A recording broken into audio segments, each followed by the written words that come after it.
Okay everyone, welcome. This is Celestia Radio CTV. We are currently doing an after-show interview with Feather. Hey people who are trying to invade on our interview. So Feather, how did you enjoy today? I had a great time. I really enjoyed it. It was fantastic. There were a lot of great performances. The stalls looked like Para Sprites had just eaten everything that was Ponalicious, and all the swag just disappeared, and it was fantastic, and all the fans were fantastic, and all the supporters were great. It was just like a top day. I really enjoyed myself.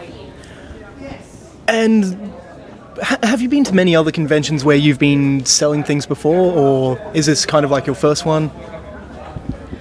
First time selling, first time performing, first time having people recognize me from the internet.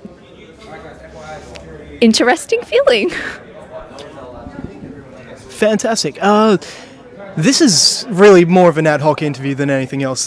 Just one of the other things was, in the sets and everything you were doing, you mentioned that this was your first time performing as well as first time running a stall, and one of the experiences I had with the stalls was, by the time we got in there, everything was sold out. It was just a frenzy. Everything was devoured. There was no...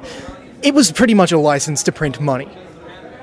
It was... the energy was great, but with the performances and other just specifically on the performances, is this something that you enjoyed? You, again, mentioning first performance ever. Are you performing at BronyCon, things like that? And if so, is this going to be something that you really enjoy, or...? Since it was my first performance, I think the most enjoyable thing for me was when I didn't screw up, but I did plenty of times, so oh well. You do what you can. But yes, I will be performing at BronyCon, and now I've got PonyCon under my belt. That's the first performance done, and I feel like that's a milestone that I won't have to look back on, and that I can just learn from that and grow. I'd like to maybe do some more kind of performing between now and BronyCon to kind of get a little bit more experience, because obviously I am fresh as I have no idea what I'm doing. I stood up on stage, I was like a pencil, I didn't move. Because I didn't like think about that, because I just sing alone in my room, so you know, it's completely different. Just one thing quickly. You're wearing a shirt, your hair was covering it while you were performing. It's just, as everyone can see, best shirt in the universe. It says, oh, should I say what it says? Yep. It says, I love Celestia Radio, and it's got my little April Fool's feather, but I made her happy now, so she's not sad, so... Actually, that does bring up an interesting point of the April Fool's prank that you pulled. Would you care to go into a bit of detail about that one? The story behind that was, I know that a lot of people don't expect me to joke around or play around too much, because I have that reputation for just being like really nice and sweet all the time.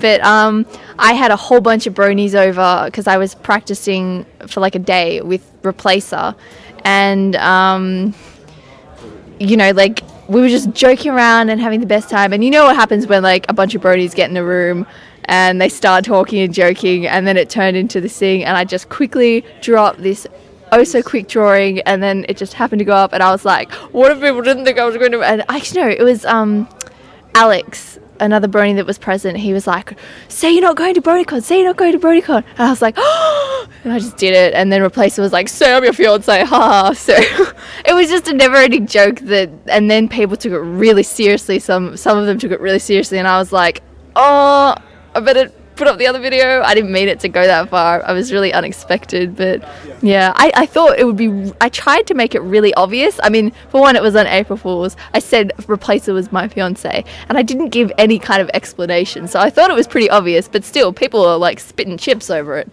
so...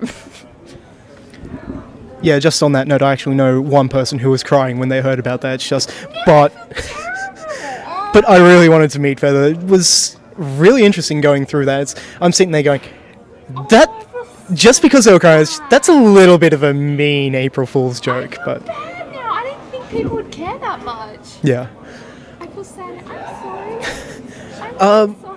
I kind of think that this is at the end of the convention and things sort of are closing down. You won't be here tomorrow, unfortunately. No, No, I have to. I'm on my internship still. This is like pretty much the middle of my internship, so I have to. It's Sunday tomorrow, so I have a whole week of school to look forward to. So I have to sit at home on Sunday and write lesson plans. But I am going to watch the live streams on Celestia Radio. So.